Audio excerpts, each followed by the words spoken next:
Hi everyone, I'm Don Genova. It's Foodie Friday for Russell Books, and this week I thought I would give you some suggestions to help you get ready for Christmas.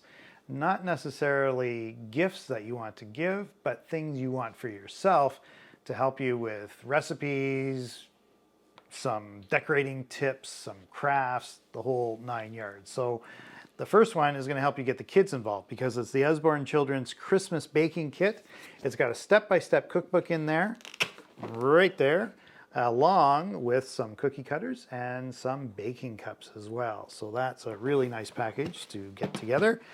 If you want to impress people with that holiday cookie exchange, what you want is this one, the Flower Pot Christmas Cookie Book. Every cookie in here is like a work of art. Really, really serious stuff. Probably you want to keep some of these and frame them for future reference, I think, but they're absolutely fantastic. Rose Murray. Rose Murray is a prolific Canadian cookbook author. She's well trusted. She's been on TV and radio and in newspapers and magazines for decades. She's come up with her Canadian Christmas Cooking Classic Guide to Holiday Feasts, so all the tips are there that you need. So I made some delicious spiced nuts, which are really quite easy to make, and you can put them in a jar like this. Take them to any kind of holiday gathering that you're invited to.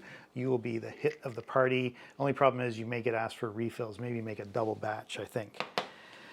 I love Donna Hay. I really do. Donna Hay is kind of like the Australian version of Martha Stewart when it comes to cooking, except she never went to jail. So Donna Hay's books are fantastic because every recipe comes with a picture. I made something called a Panforte from this book, and it's an Italian recipe, and pan means bread and forte means strong.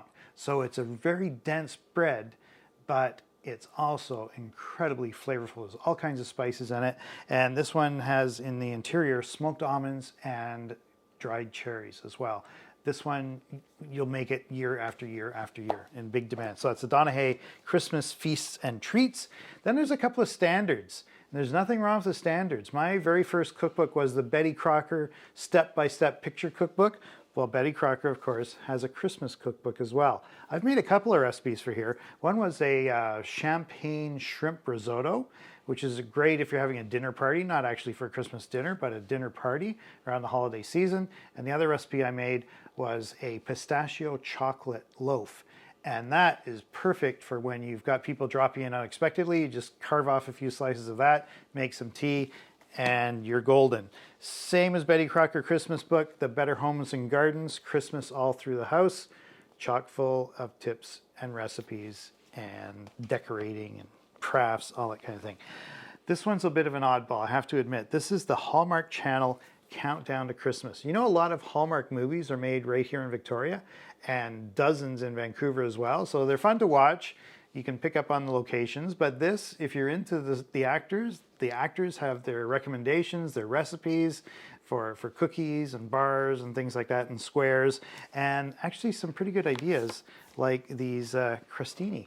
I love making things like this, and it's just all kinds of simple stuff you can pull out of the fridge and add to slices of baguette that you toast, and suddenly you've got some scrumptious delights that you put on your nice charcuterie board or on your holiday platter that you've got out there. So that's all the books for this week. Next week I'll get back to some more holiday books that you're going to give to your budding chefs in the family. Bye for now.